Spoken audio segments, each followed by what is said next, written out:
Mon grand-père me disait, donc évidemment, c'était un bac scientifique, etc. Il fallait absolument ça pour aller en médecine et tout. Et il me disait, mais je ne comprends pas. Il dit, je suis médecin et à l'époque où j'ai fait mes études, il fallait avoir fait philosophie pour entrer à la faculté de médecine. Pas des sciences, mais de la philosophie.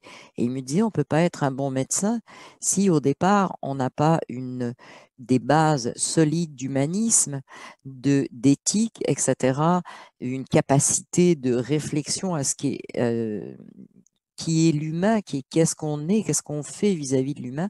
Et pour lui, c'était un truc, une aberration totale de commencer des études de médecine par la science. Pour lui, c'était l'humain, c'était la philosophie. On a effectivement dévié, on est effectivement rentré dans une ère de l'humain n'a plus d'importance, l'essentiel, c'est d'appliquer des règles, des équations, de la science, etc. Et là, bref. Mais vous l'avez vu dans ce que je vous ai, dans ce que j'ai partagé avec vous, vous avez vu que ça fait partie et c'est là que je dis, c'est extrêmement astucieux pour moi. Ça fait partie de ce grand plan.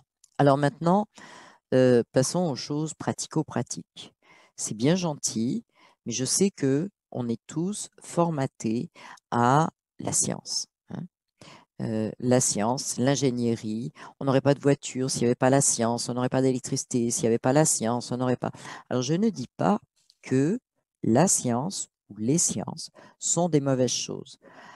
L'intrusion des sciences dans tous les domaines, je vous ai expliqué, sciences sciences de l'éducation, sciences de enfin bref, sciences de tout, hein, c'est un signe effectivement qu'on veut tout modéliser. Si on me dit, oui, mais il n'y aurait pas de voiture s'il n'y avait pas la science, moi je vous réponds que si on a des voitures, le type de voiture qu'on a actuellement, ça n'est qu'un choix. Un choix d'une certaine science.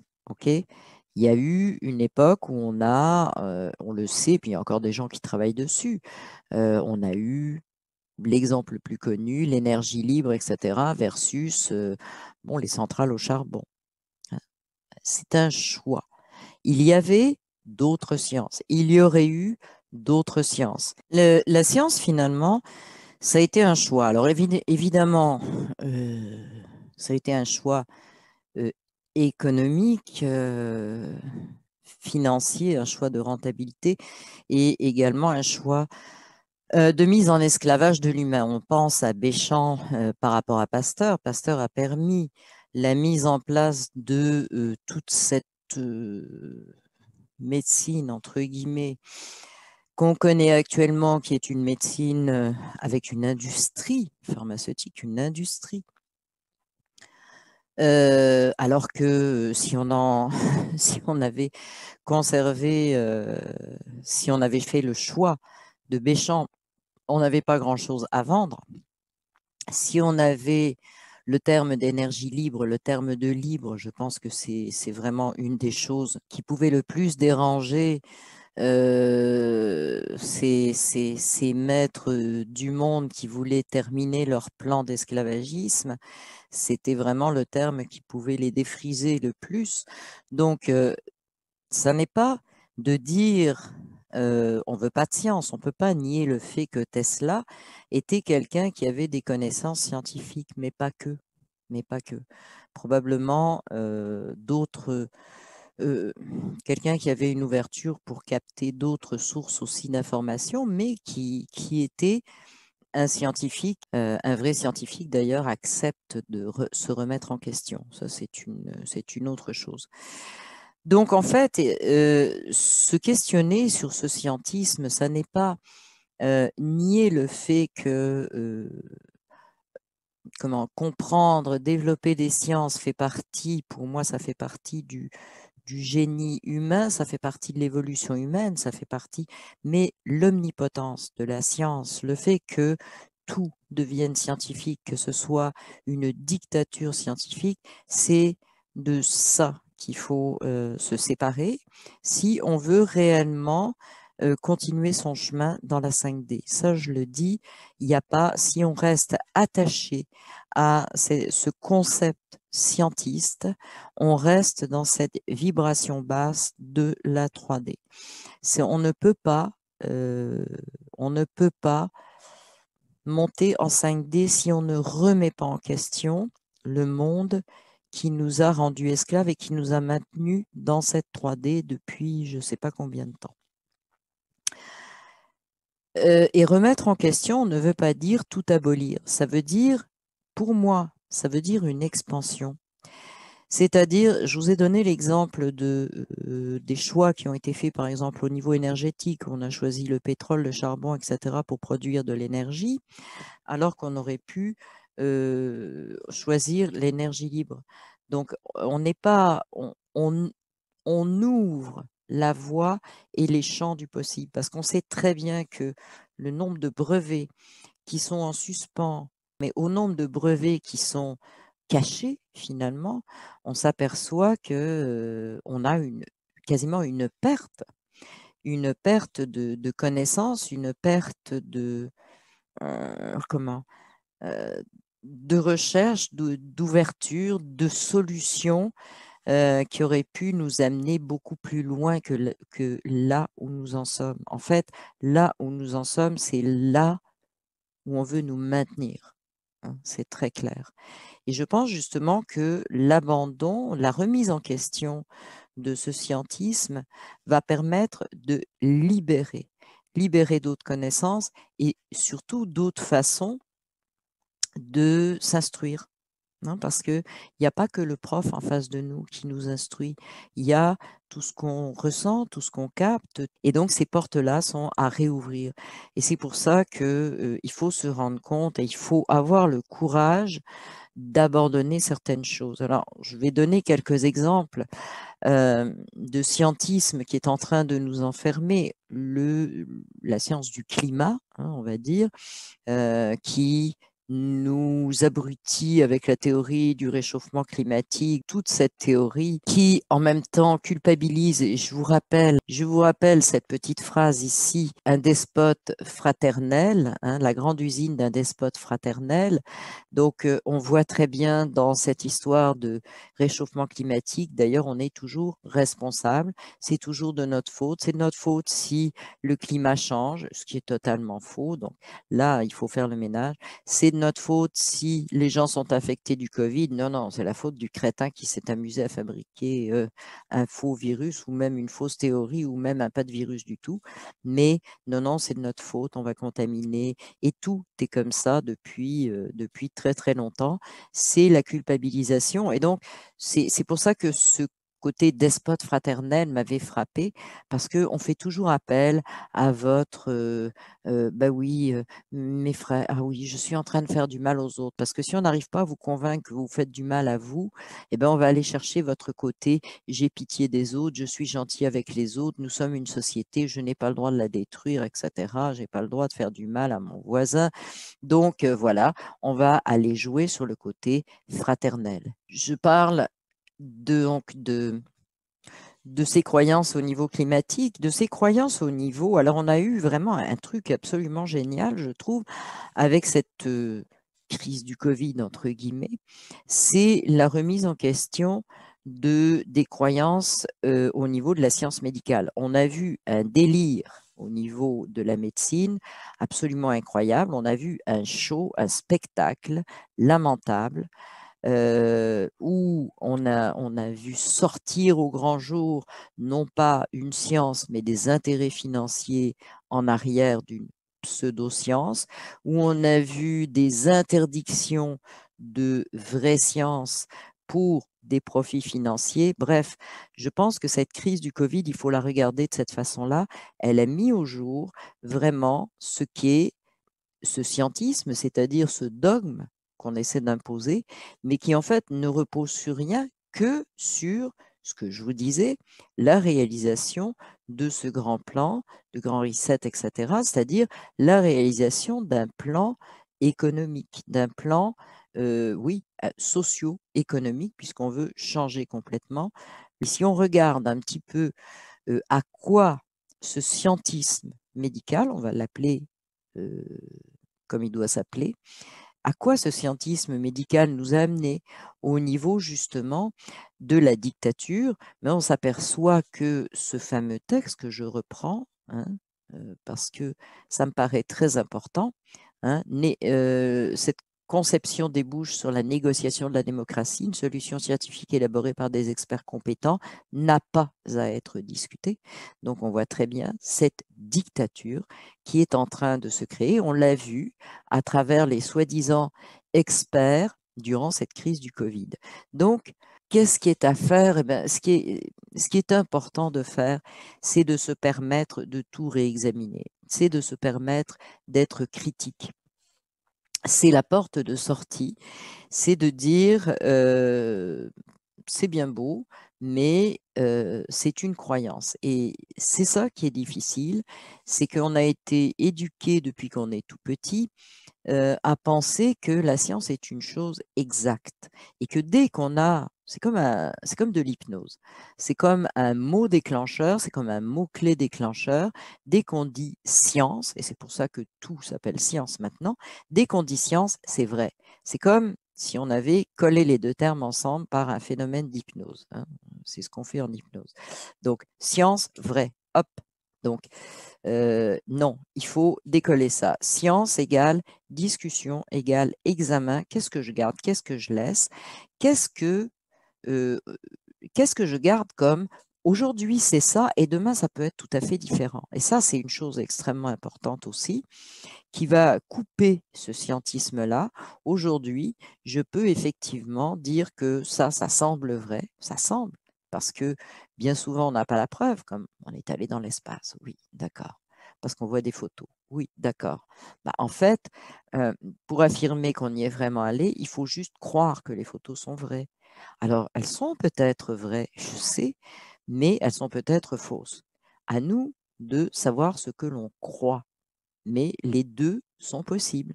Eh bien, c'est la même chose avec la science, hein. On peut croire qu'une chose est vraie ou on peut se dire, il y a peut-être une autre voie, il y a peut-être une autre façon, il y a peut-être un ajout, mais c'est toujours dans le peut-être. Pourquoi? Mais tout simplement parce qu'on est des êtres en évolution, parce qu'on est nous-mêmes dans un univers en évolution. Il n'y a pas de ça c'est figé, c'est vrai, c'est absolu, c'est toujours comme ça. Non. Donc, c'est de remettre en question absolument tout. Ça ne veut pas dire tout jeter, ça veut dire être capable de réfléchir, de se questionner, de dire, bon, on a de la chance en ce moment parce qu'on a, par exemple, et je ne dis pas que je suis pour ou contre, on a les gens qui pensent que la Terre est plate. Pourquoi pas? Moi, ils me donnent des arguments, pourquoi pas? Leurs arguments, oui, pourquoi pas? Je ne dis pas que j'adhère, mais je trouve intéressant qu'on se pose la question. Je trouve intéressant qu'on se dise, tiens, ça pourrait être autrement, ça pourrait être différent. Je vais vous montrer, alors il faut que je le trouve d'abord, donc je reviens ici, vous montrer ce que je voulais vous montrer, parce que donc je vais partager mon écran et on va se retrouver sur Wikipédia, c'est très sérieux. Donc, où le titre, c'est la géométrie non euclidienne. Alors, je vous explique rapidement pour ceux qui ne savent pas ce qu'est la géométrie euclidienne, mais si vous ne savez pas, ce n'est pas grave, hein, franchement. La géométrie euclidienne, le cinquième axiome. Alors, des axiomes, ce sont des choses qui ne sont pas démontrées, mais qui sont comme ça. C'est vrai, c'est absolu. C'est une croyance. Un axiome, c'est une croyance en réalité. Donc, le cinquième axiome est vraiment la base de tout, c'est que deux droites parallèles ne se rencontrent jamais, hein. Vous avez tous appris ça à l'école. Deux droites parallèles ne se rencontrent jamais. C'est un axiome. Donc, c'est quelque chose qui est dit, qu'on est censé ne pas critiquer, mais qui n'est jamais démontré, parce que c'est un constat. Alors, qu'est-ce qui se passe? Eh bien, il y a des mathématiciens, Dieu merci, des gens à l'esprit tordu, merci beaucoup, qui ont dit, bah oui, mais peut-être, mais bon, et si on dit que de droite, sont deux droites parallèles sont deux droites qui se rencontrent à l'infini. Parce que ça aussi, c'est une observation. Hein. Alors, si on observe sur un petit carré, elles ne se rencontrent pas. Si on observe très loin, elles se rencontrent. Lequel est vrai? Mystère et boule de gomme, on peut prendre les deux. Eh bien, je vous montre ici des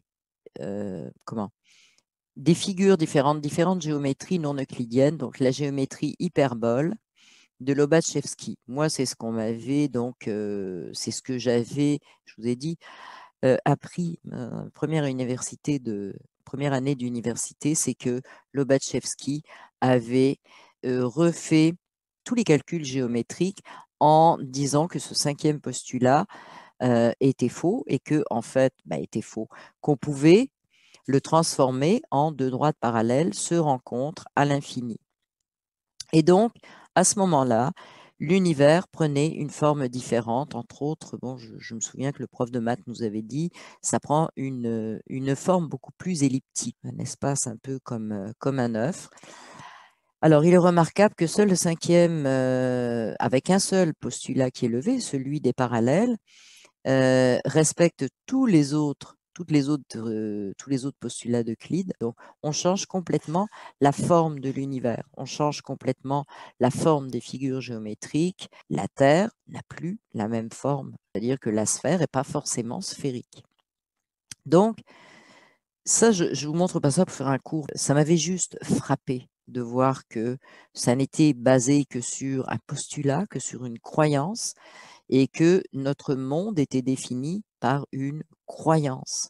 Et que si on regardait autrement, c'est-à-dire si on, au lieu de regarder sur une petite feuille deux droites parallèles, on regardait loin, on se permettait d'avoir une vision beaucoup plus ouverte, eh bien, on avait tout simplement notre monde qui changeait de forme.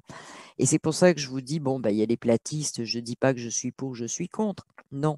Mais c'est intéressant de voir que des gens se posent des questions à ce point-là, tout comme on peut se poser la question en mathématiques. Est-ce que deux droites parallèles ne se rencontrent jamais? Est-ce que deux droites parallèles se rencontrent, mais à l'infini? Et à ce moment-là, on change complètement la forme de toute chose. Et c'est pour ça que je vous dis, le scientisme, je voulais vous montrer ça.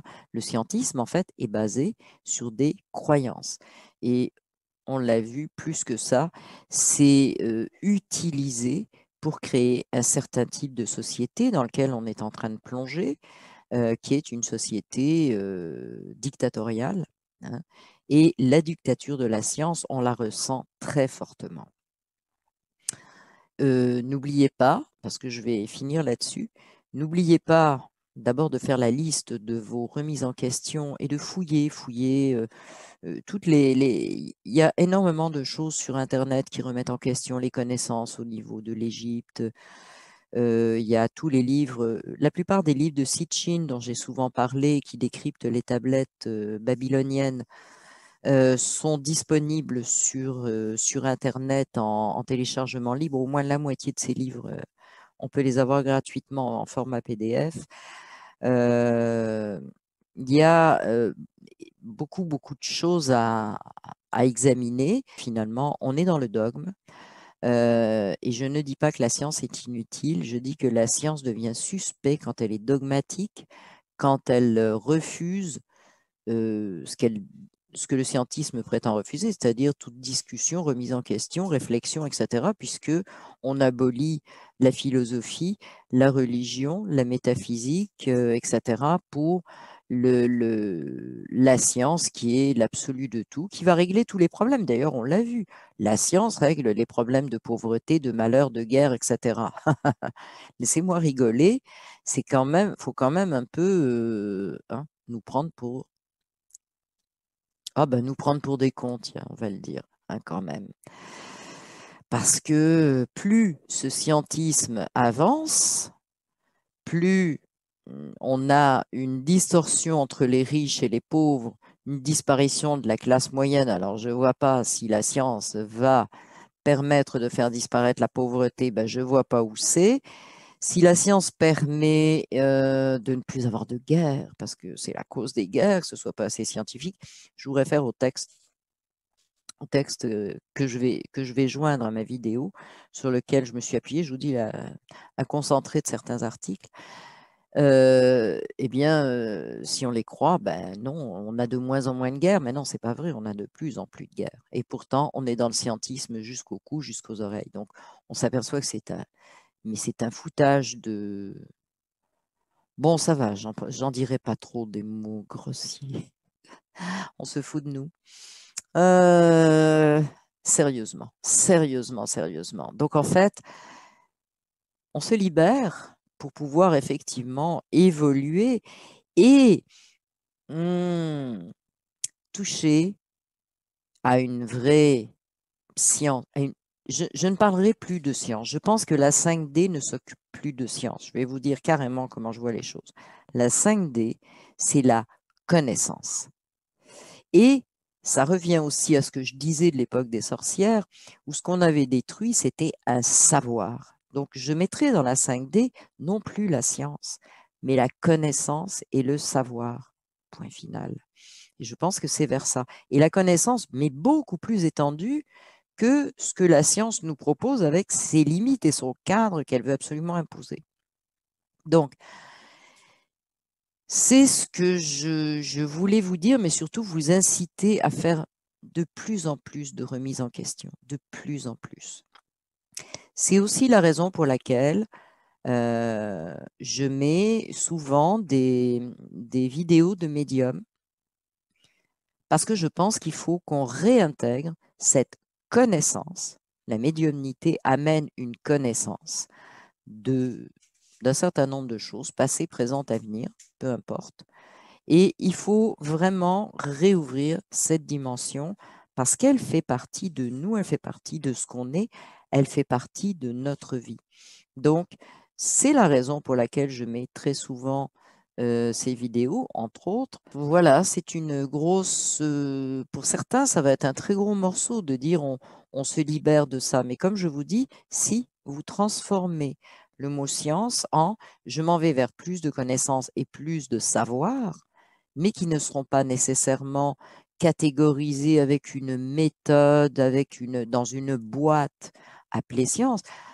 Bon, prenez l'expérience, allez relire l'expérience du chat de Schrödinger et vous allez voir que on peut remettre en question beaucoup de choses. Beaucoup, beaucoup, beaucoup de choses. C'est une des expériences les plus extraordinaires, le chat de Schrödinger, parce que ça nous fait nous poser des questions sur notre croyance, sur la croyance de ce qu'est le monde, de ce à quoi il ressemble. Donc, allez voir au niveau scientifique, il y a beaucoup, beaucoup de choses au niveau des sciences alternatives, au niveau des sciences cachées. Sur Internet, on a la chance maintenant, avec Internet, d'avoir une mine de ressources pour comprendre que ce qu'on a appris dans notre instruction comme étant la vérité est une vérité. Ça n'est pas la vérité, c'est une des vérités qui peut même s'avérer une fausseté complète.